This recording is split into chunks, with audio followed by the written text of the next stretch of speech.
Alors, étude de cas de Catherine qui a vécu quelque chose d'assez intéressant ce week-end parce qu'elle a eu deux émotions qui se sont activées et qui se sont superposées. Première émotion, la peur. Elle montait un dossier pour un projet qui lui tient à cœur et c'est délicat, il fallait que les choses soient complètes. Et à un moment donné, il y a un doute et elle se dit ah mince, le dossier n'est pas complet et ça commence à mouliner. Deuxième émotion, la culpabilité qui s'est déclenchée après en deuxième rideau en disant ah ben voilà, j'ai pas fait ce qu'il fallait et en vivant le fait, l'hypothèse ou le film de ne pas avoir fait ce qu'il fallait comme ayant des conséquences surdimensionnées avec une surréaction porte un poids de culpabilité qui est en déconnexion de la réalité, des réels enjeux, des réelles conséquences. C'est comme s'il y avait un enjeu de vie ou de mort, alors que là, le dossier, il n'y a pas d'enjeu de vie ou de mort du tout. Et ce deuxième volet, cette culpabilité est vraiment très inconfortable, jusqu'à ce qu'elle décrypte, elle pose les choses, elle décrypte, et elle puisse mettre en lumière que dans le réel, elle a fait tout ce qu'il fallait, et même plus. Et donc il y a dans les faits aucune raison de se sentir coupable de quoi que ce soit, et même quand sur le danger qui était vécu, se dire ah mince, peut-être il manque une pièce, là aussi, quand on revient au réel, quand on fonde ça au réel, non, il y a tout ce qu'il faut, on ne pouvait pas faire mieux, tous les signaux sont au vert, mais par contre c'est vécu rouge sur la peur, l'inquiétude, l'angoisse, et puis rouge, clignotant sur la culpabilité.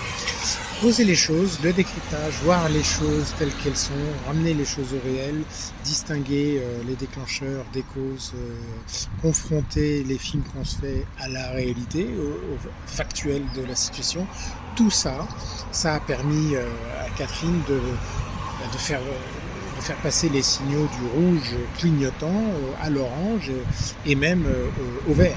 Parce que finalement, la force du réel qui montre que 1, il n'y a pas de danger, 2, il n'y a aucune raison factuelle de se sentir coupable, eh bien, ça permet de ramener les voyants au vert. Ceci dit, il y a quand même quelque chose d'intéressant dans ce qui s'est passé, c'est que cette surintensité, cette surréaction, elle parle bien de quelque chose. Si elle ne parle pas de quelque chose à l'extérieur en lien avec la situation, ça parle bien de quelque chose, mais à l'intérieur. C'est-à-dire de quelque chose que Catherine porte, qui lui fait réagir dans cette circonstance, non pas par rapport aux enjeux de la circonstance, mais par rapport à ce que ça active en elle en termes de mécanisme de protection. C'est comme si la situation ne présentant aucun danger à l'extérieur lui fait vivre de l'intérieur. Ah tiens, laisse passer l'ambulance. Lui fait vivre les choses comme hyper dangereuses, lui fait vivre à l'intérieur les choses comme hyper dangereuses. Donc ça lui parle d'elle-même et ça l'invite à aller au contact d'elle-même. Ce qu'elle a vécu ce week-end, eh bien, il y a de fortes chances, grâce aux mises en lumière qu'elle a faites, que ça lui fait faire en quelque sorte un recablage neuronal. Le fait de reposer ça, de porter une attention juste aux choses, de tenir son journal, de faire des décryptages, ça fait un peu comme une kiné du cerveau qui fait que ce qu'elle a été ce week-end et qui l'a fait réagir comme elle a réagi, parce qu'elle est ce qu'elle est au contact du réel tel qu'il est, eh bien la même situation demain, elle sera différente. Elle sera différente et donc sa réaction sera différente, même si les circonstances sont strictement les mêmes. Parce que ce qui a fait qu'elle a réagi comme elle a réagi aura changé, elle, sa structure, son câblage neuronal en quelque sorte.